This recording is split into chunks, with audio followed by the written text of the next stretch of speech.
மயிலாடுதுறை மாவட்டம் தரங்கம்பாடி தாலுகா தலைச்சங்காடு கிராமத்தில் பிரசித்தி பெற்ற சல்லிக்கொள்ளை மாரியம்மன் கோவில் உள்ளது. இந்த கோவிலில் தீமிதி திருவிழா கடந்த 22ஆம் தேதி கொடியேற்றத்துடன் தொடங்கியது. அதனைத் தொடர்ந்து தினமும் சல்லிக்கொள்ளை மாரியம்மனுக்கு பல்வேறு வகையான திரவியங்களால் அபிஷேகம் செய்யப்பட்டு மலர்களால் அலங்காரித்து தீபாராதனை காண்பிக்கப்பட்டது. விழாவின் முக்கிய நிகழ்ச்சியான தீமிதி திருவிழா இன்று நடைபெற்றது.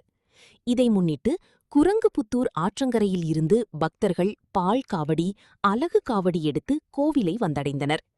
கோவில் முன் அமைக்கப்பட்டிருந்த தீக்குண்டத்தின் முன் சல்லிக்கொள்ளை மாரியம்மனை எழுந்தருள செய்து தீக்குண்டத்தில் சக்தி கரகம் இறங்கியதைத் தொடர்ந்து காப்பு கட்டி விரதமிருந்த நூற்றுக்கணக்கான பக்தர்கள் தீக்குண்டத்தில் இறங்கி தீமிதித்து நேர்த்திக்கடன் செலுத்தினர். மேலும் 16 அடி நீளமுள்ள அலகு காவடியுடன் பக்தர்கள் தீமிதித்தது காண்போரை மெய்சிலிர்க்க வைத்தது. தீமிதி திருவிழாவைத் தொடர்ந்து அம்மன், கருப்பண்ணசாமி, காத்தவராயன் ஆகிய சாமிகள் வீதியுலா நடைபெற்றதில் ஆயிரக்கணக்கான பக்தர்கள் கலந்து கொண்டு சாமி தரிசனம் செய்து வழிபட்டனர்.